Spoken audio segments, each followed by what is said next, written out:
Hi friends, welcome to the channel Nanjil நாட்டு சமையல். நம்ம சேனலை நீங்கள் ஃபஸ்ட் டைம் பார்க்குறீங்களா, மறக்காமல் சப்ஸ்கிரைப் பண்ணிடுங்க. பக்கத்தில் உள்ள பெல் ஐக்கானை கிளிக் பண்ணிக்கோங்க. நான் வீடியோஸ் அப்லோட் பண்ணும்போது உங்களுக்கு நோட்டிஃபிகேஷனில் வரும்.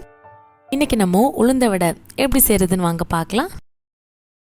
1 கப் உளுந்து எடுத்துக்கோங்க. தோல் நீக்கின உளுந்து நல்லா வாஷ் பண்ணி 2 மணி நேரம் தண்ணியில் ஊற வச்சுக்கோங்க. இப்போது நல்லா உளுந்து ஊறிடுச்சு. இப்போ நம்ம மிக்ஸி ஜாருக்கு மாற்றிடலாம். தண்ணியெலாம் வடிச்சிட்டு மிக்சியில் அரைச்சிடலாம். கொஞ்சம் கொஞ்சமாக தண்ணி தெளித்து நல்லா பேஸ்ட் மாதிரி அரைச்சிக்கோங்க. பாருங்கள், இந்த மாதிரி நல்லாவே கெட்டியாக இருக்கணும். இப்போ நம்ம ஒரு பவுலுக்கு மாற்றிடலாம். ஒரு பெரிய வெங்காயத்தை இந்த மாதிரி கட் பண்ணி சேர்த்துக்கோங்க. 3 பச்சை மிளகாயும் இந்த மாதிரி கட் பண்ணி சேர்த்துக்கோங்க. கொஞ்சமாக கருவேப்பிலை, அப்புறமா இஞ்சி கட் பண்ணி சேர்த்துக்கோங்க. 1/2 ஸ்பூன் உப்பு சேர்த்துக்கோங்க. 2 டேபிள் ஸ்பூன் கார்ன்ஃப்ளவர் மாவு, அப்படி இல்லைன்னா அரிசி மாவு, இதெல்லாம் சேர்த்து நல்லா மிக்ஸ் பண்ணிக்கோங்க.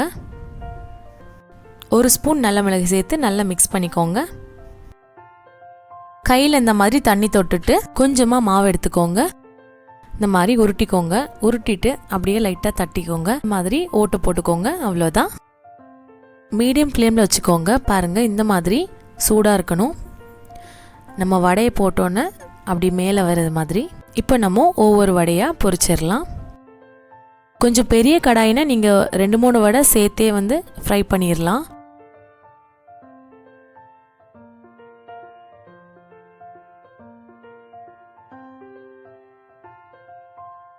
கிட்டத்தட்ட 2 நிமிஷம் போல் ஆயிருக்கு. இப்போ நம்ம திருப்பிடலாம். 2 சைடும் இந்த மாதிரி கோல்டன் கலர் வந்ததுக்கப்புறமா நம்ம இப்போ வடை எடுத்துடலாம். உளுந்த வடை ரெடி ஆயிடுச்சு. பாருங்கள், வெளியே கிறிஸ்பியாகவும் உள்ள சாஃப்டாகவும் இருக்குது. சட்னியோடு சாப்பிடும்போது இன்னும் நல்லாயிருக்கும். கண்டிப்பாக அந்த ரெசிபியை உங்கள் வீட்டில் மறக்காமல் ட்ரை பண்ணி பாருங்கள்.